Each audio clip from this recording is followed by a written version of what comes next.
Welcome to Breakfast with Dr. J. So, how are you this Saturday morning? 8:30 or just a little after? Had a few little challenges getting online, but welcome to Breakfast with Dr. J. How was your week? Hope you had a great week. And the weather's warming up a little bit here in Sydney town over the other side of the world. I'm sure it's getting a little bit cooler. One of my favourite months of the year is autumn, so on the other side, we're good. So we'll wait for a few people to pop on this morning. 8:30 is a better time, I think. Give us some feedback if you like it a bit later or even earlier. We tried 7:30, but I think most people were in bed. So cheers. Why don't you get your cuppa? I love my cuppa. Wow. Always like a cuppa. In the morning, had my walk, or my run walk, so to speak. Got on a bit of a trot this morning. What have you been up to this morning? Have a good week. If it's been good, great. Put a little comment in there. Tell us your highlight of the week. What's been the best thing of your week? For those seeing on replay, type it in comments. It's always good to start off something that with a little bit positive. And when you do pop on, say hello in comments, because I'm not on the phone. I can't see the little name pop up. So, what are we going to talk about today? It's going to be a quickie, but it is something that I feel that a lot of people don't talk about.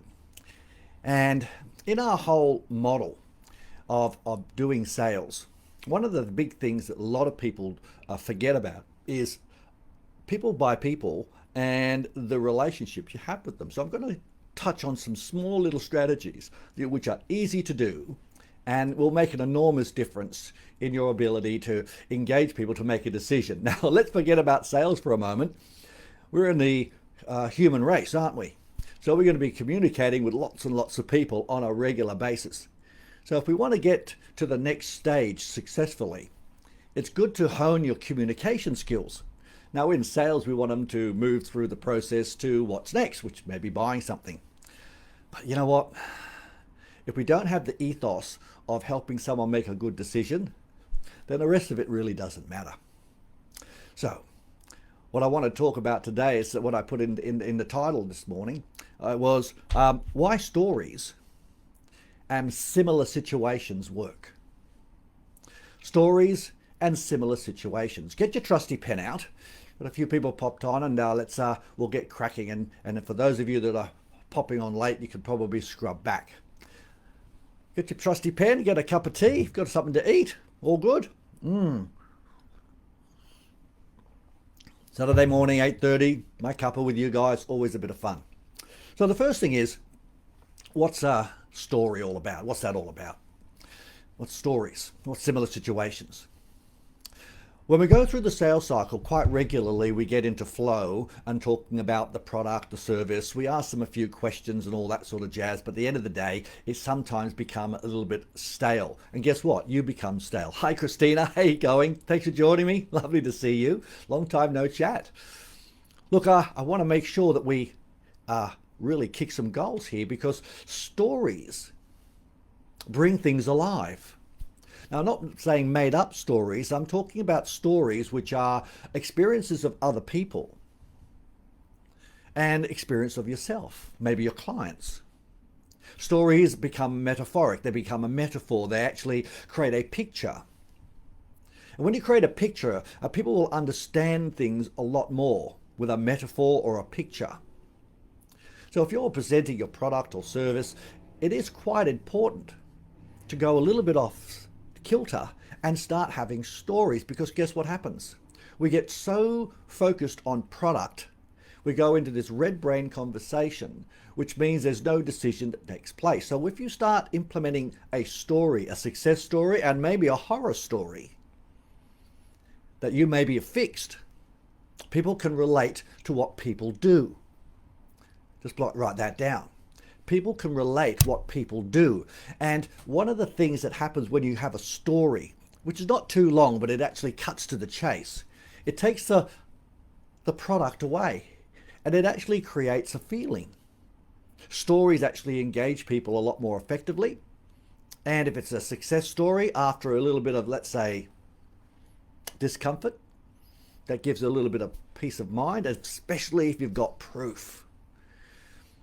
Now, this is a little bit of a segue. If you have a story and it sounds really great, and you got no proof. It just becomes noise.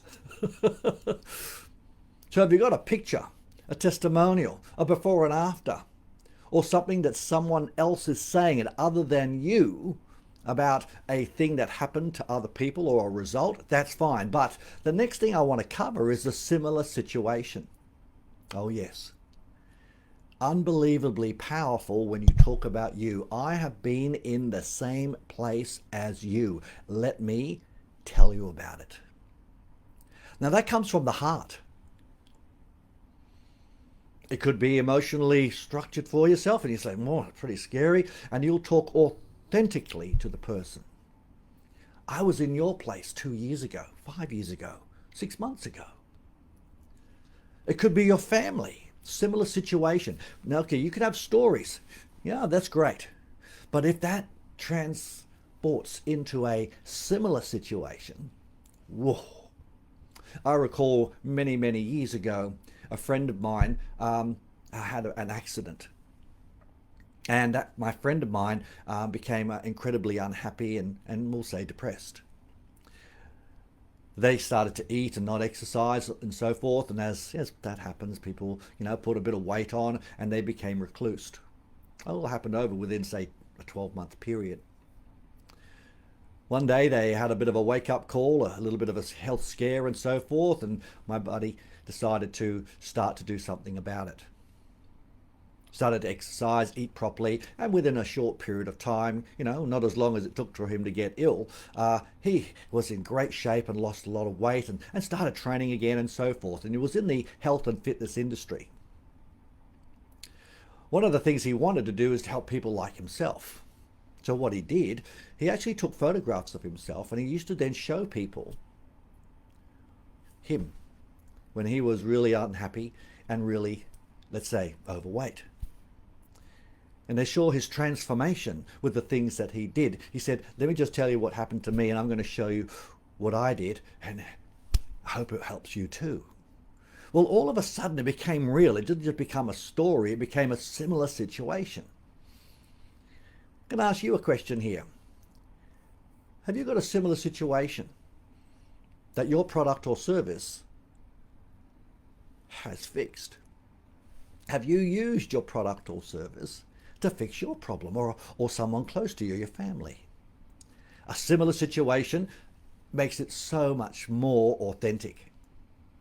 So if you can have a story, instead of just talking about the product and what the benefits are, have something that's real, have a story, a testimonial. If it's great, that's great too. But if you can actually put it in to a similar situation, I've been in the same place as you, bang. Takes off the product. The product or service is irrelevant. I'm using that product or service to get me out of a pickle. Similar situations, processes only need to be done once. You don't have to tell them 5 or 6.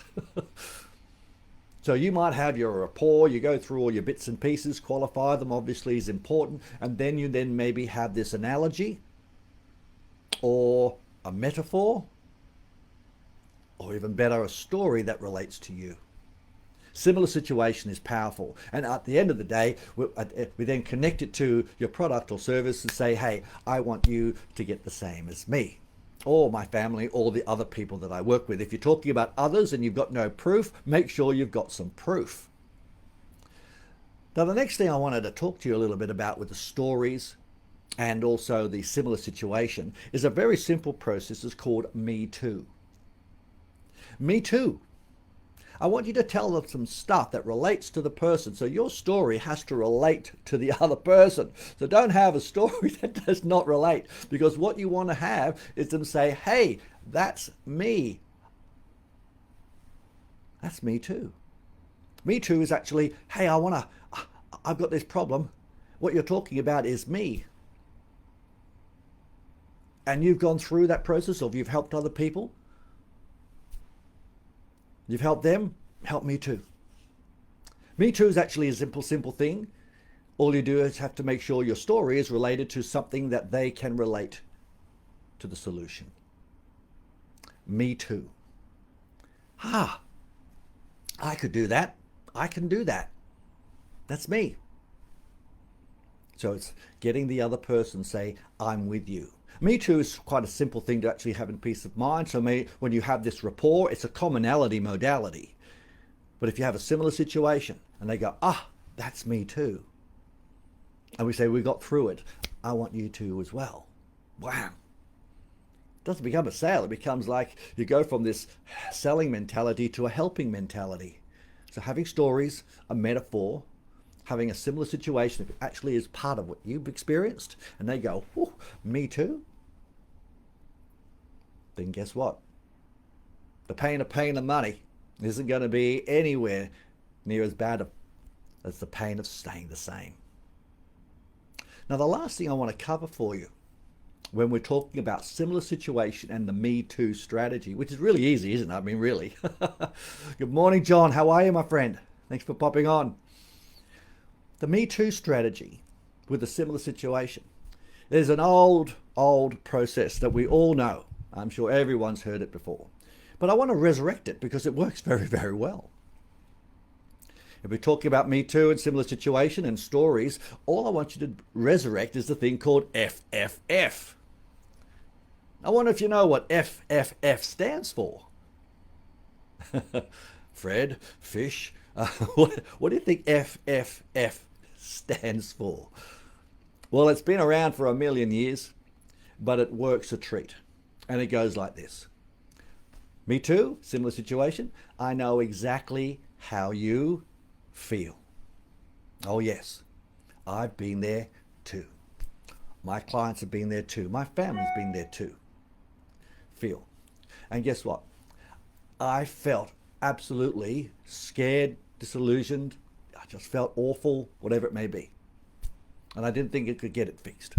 But when I did A, and when I actually found B, and extended myself and did 1, 2, 3, guess what? I found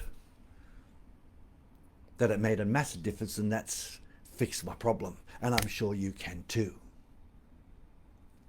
I know exactly how you feel. I have felt, or others have felt the same way. And guess what? They did A, B, C. And guess what?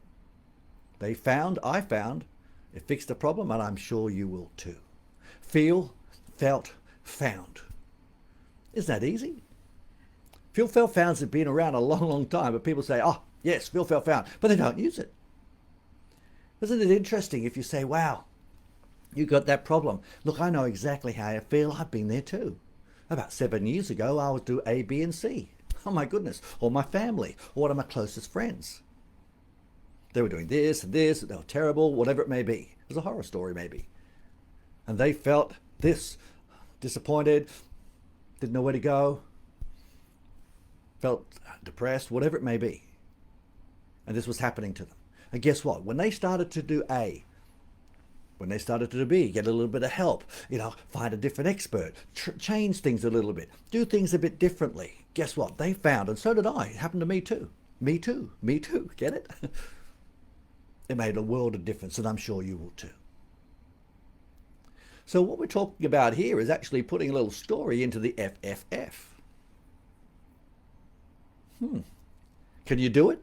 Of course you can. Say it out loud. Feel, felt, found. I know exactly how you feel.